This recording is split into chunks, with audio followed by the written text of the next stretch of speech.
All names, places, and titles have been changed for privacy purposes. Watch the video until the end to learn how to avoid falling victim to scams. My name is Martha Wilkinson, and I'm 71 years old. I live in a quiet little town in southern Ohio where nothing big usually happens, and that was always fine with me. I've been a widow for the past 8 years. My husband, Frank, passed peacefully in his sleep after a long illness. He was my rock for 42 years. After he was gone, I stayed in the house we built together. Same walls, same furniture, same photo of us from our honeymoon in 1973, smiling in front of Niagara Falls. My children live in different states now. I don't blame them, that's just how life goes. They call when they can. I never wanted to bother them. I'm not helpless. I do my own grocery shopping, pay my bills on time, and take pride in being independent. Every morning, I sit by the kitchen window with a warm cup of coffee and my local paper. I like routine, predictability, familiarity.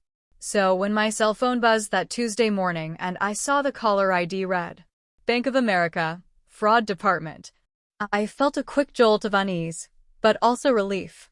If something was wrong, at least someone was looking out for me. I answered the call. A calm, professional voice came through. Good morning, Mrs. Wilkinson. This is Robert Hughes from the Fraud Division at Bank of America. I'm calling because we've detected some unusual activity on your checking account. My heart skipped a beat. My checking account? I hadn't bought anything unusual recently. We've flagged 2 attempts to wire money, one to an account in Los Angeles and another to Mexico City. Both were in the amount of $2,500. We managed to freeze them before they went through, but we need to verify these weren't authorized by you. My voice trembled slightly. No, absolutely not. I don't even know anyone in those places. That's what we expected, ma'am. Unfortunately, it seems your account has been compromised. Don't worry, though, you've done nothing wrong. We just need to secure your funds while we conduct our internal investigation. I felt a small rush of gratitude. This man, this Robert, sounded like someone who cared. His tone was reassuring but firm, like a good doctor explaining a procedure. I found myself trusting him immediately. Foolishly, I know that now, but in that moment, he sounded like a lifeline. Mrs. Wilkinson, are you currently near a computer or smart device? I was. It was right there on the kitchen table next to my coffee mug. Please log into your online banking. I'll walk you through the process step by step. And so I did. With Robert still on the phone, I logged into my online banking just like I'd done dozens of times before. He asked me to confirm my recent transactions, grocery store, electric bill, a donation to a local animal shelter, all familiar. He complimented me on being cautious and organized. You're doing everything right, Mrs. Wilkinson, he said. Unfortunately, these hackers are getting more sophisticated by the day. It's a good thing we caught this early. There was a strange comfort in his words.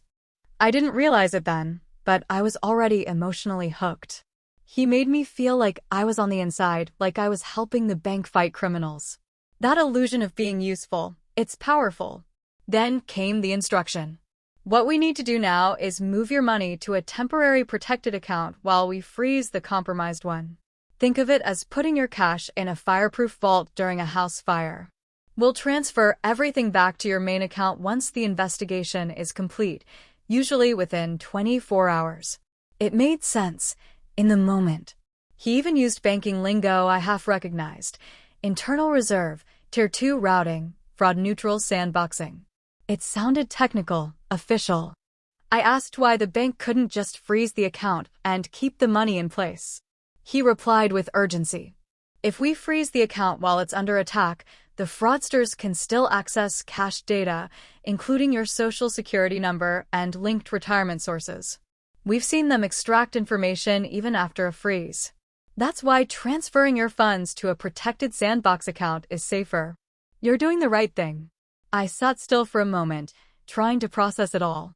Then I asked the one question that still echoes in my head. Are you sure this is safe? He chuckled gently, not mockingly. Mrs. Wilkinson, this call is being recorded and monitored by the compliance department. I assure you, this is standard security protocol. You're in good hands. So I began the first transfer, $4,800, nearly my entire checking account. He stayed on the line the whole time, walking me through every button, every field. He even reminded me to double-check the numbers, like a real bank employee would. When the transfer was complete, he said, "Perfect. You've done great. Let's take a breath." I know this can feel overwhelming. Overwhelming? I felt strangely proud. I'd acted quickly. I'd helped stop fraud. I'd kept my retirement savings safe. He asked if I had other accounts. I said yes, a small savings account I rarely touched. He recommended moving those funds too, just until the threat is fully neutralized. I hesitated for a second, but he was so calm, so prepared. So, right. I transferred another $3,000. At that point, nearly every dollar I had in liquid savings had been moved to this so-called protected account. And I didn't feel fear, not yet. I felt like I had done something smart, that I had taken control. Before ending the call, he said, "Within 24 hours, you'll receive an email confirmation from our system, and the funds will be visible again in your main account. If anything feels off, don't hesitate to call our direct fraud response line. Here's the number." He gave me a 1-800 number that sounded real enough. "Thank you for your cooperation, Mrs. Wilkinson. It's because of customers like you that we can stop cybercrime before it spreads." I thanked him. Yes, I thanked him. And then I hung up the phone. It wasn't until the next morning that the truth started to settle in. The next morning, I woke up early. Earlier than usual, actually. I hadn't slept well, not from worry, but anticipation. I was waiting for the confirmation email Robert had promised. I was certain it would be there. But when I checked my inbox, nothing. Maybe it was delayed. I refreshed the page. Still nothing. I logged into my online banking. The dashboard was clean, no new messages, no notifications, no mention of a fraud investigation or internal account. And worse, the balance was exactly what I feared it would be. 0. Still, I didn't panic right away. I told myself banks worked in batches, that it could take time for things to update. I made breakfast. I checked again. Nothing. I tried calling the number Robert gave me, the direct fraud response line. It didn't even ring. Straight to a generic voicemail and then disconnected. That was the moment the unease took root. Something was wrong. Deeply wrong. By late afternoon, I couldn't take it anymore. I called my actual bank using the number on the back of my debit card.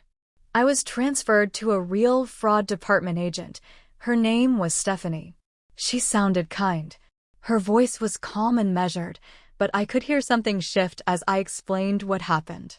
She asked me a few questions. "Did you initiate contact with us, or did someone call you?" I hesitated. "They called me." "And you transferred funds based on the instructions from that call?" My voice cracked. "Yes." "They said it was temporary. They said it was secure." Stephanie was quiet for a few seconds. Then, with a soft sigh, she said the words that shattered me. "I'm very sorry, Mrs. Wilkinson. But you've been targeted by phone scammers. This is a spoofing scam. They make the caller ID look like it's from the bank, but it's not." I felt like the ground opened beneath me. They knew my name, my address. They quoted my last transaction. They likely gathered that from public databases, she explained gently. Some even buy customer data off the dark web. Their job is to sound legitimate. They're very, very good at it. The conversation blurred after that. She was professional, sympathetic, but the message was clear. The transfers were authorized by me. There would likely be no reimbursement. My life savings? Gone. All I could do was sit in silence, the phone still warm in my hand. No one had broken into my house. No one had snatched my purse. No one held a gun to my head. But I had still been robbed. And the worst part? I helped them do it. The next morning, I didn't even bother with my usual coffee. I got dressed quietly, wrapped my scarf twice around my neck even though it wasn't cold, and took the short drive into town. I walked into my bank, the the one I'd trusted for over 3 decades, and asked to speak with someone in person. A young branch manager named Tessa sat with me in her office. She was polite, attentive, and didn't interrupt as I told her everything. From the moment I picked up the phone to the last cent I transferred. She pulled up my account and clicked through the transaction history in silence. Then she turned to me with a look I'll never forget, a soft, careful expression I recognized from my years as a mother. The kind of look you give someone when there's no easy way to say what needs to be said. "Mrs. Wilkinson," she said quietly, "all the transfers were completed from your own device, with your login credentials. We can confirm that they weren't unauthorized, at least not from a technical standpoint." "But I was tricked," I said. "I thought I was helping you. I thought it was the bank." She nodded. "I understand. And I'm so sorry. We'll submit a report to our Fraud and Loss Prevention Department, and I'll help you file a complaint with federal authorities. But I want to be honest with you. These types of scams, the money usually disappears within hours. Once it's transferred out of the country or into layered third-party accounts, it's nearly impossible to trace." My mouth was dry, my throat tight. "So that's it?" I asked. "It's just gone." Tessa didn't say yes. She didn't need to. I signed some papers with a numb hand. Printed statements. Forms for the Federal Trade Commission and IC3, the Internet Crime Complaint Center. It all blurred together. Afterwards, I drove straight to the local police department.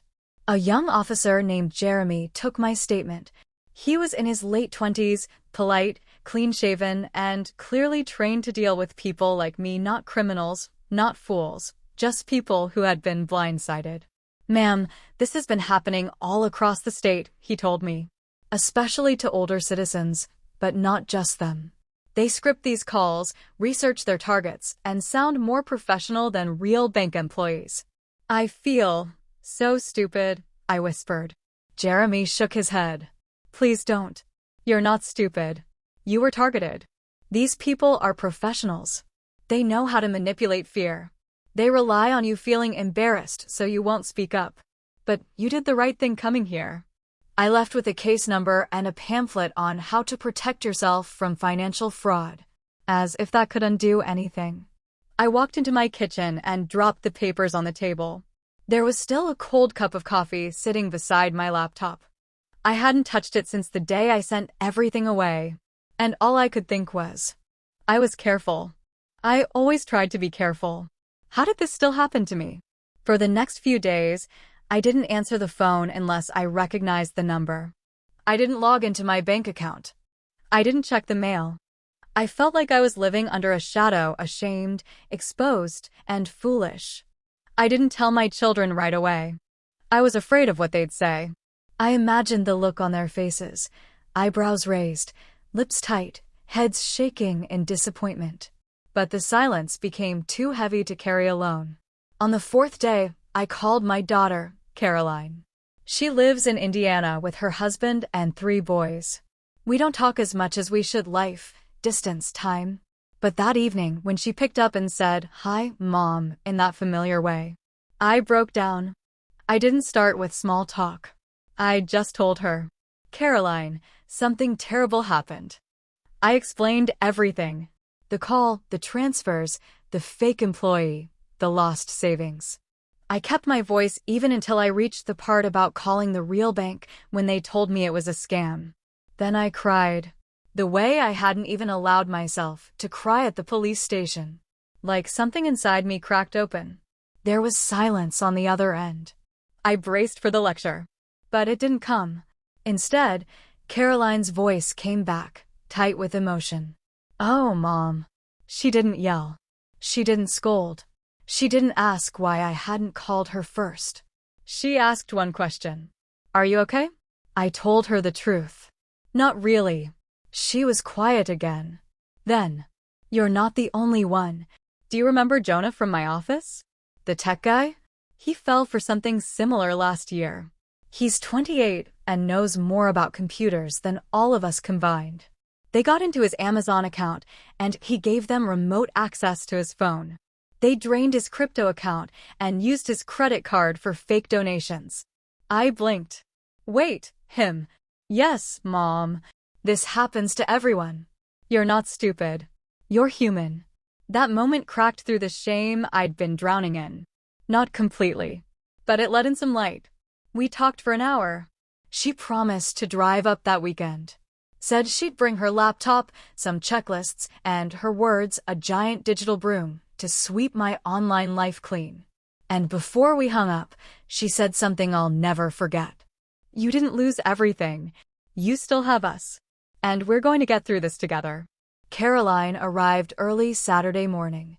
She didn't come empty-handed. In one arm, she carried a canvas tote bag filled with her laptop, notepads, a portable scanner, and a neatly printed packet titled Online Safety for Seniors. In the other, a box of my favorite cinnamon scones from the bakery I liked. No lectures, she said gently. Just solutions. She sat down at my kitchen table like it was a war room. I made coffee and watched her power up her laptop. Okay, Mom, she began. We're going to rebuild your online security like a house that needs stronger locks. Brick by digital brick.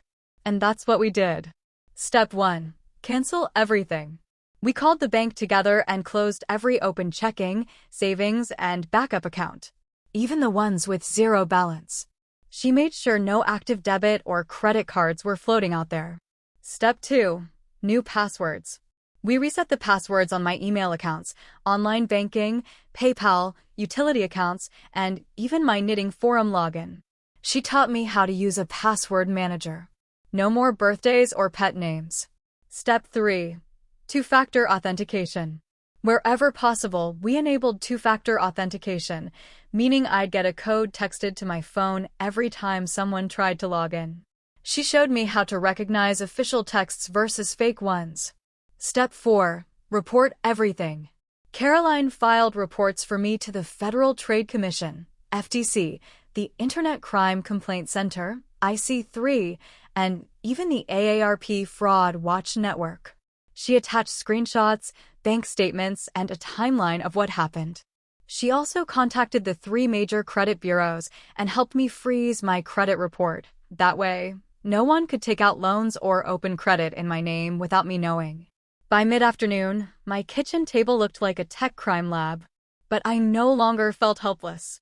I felt aware. Step 5. Emotional repair.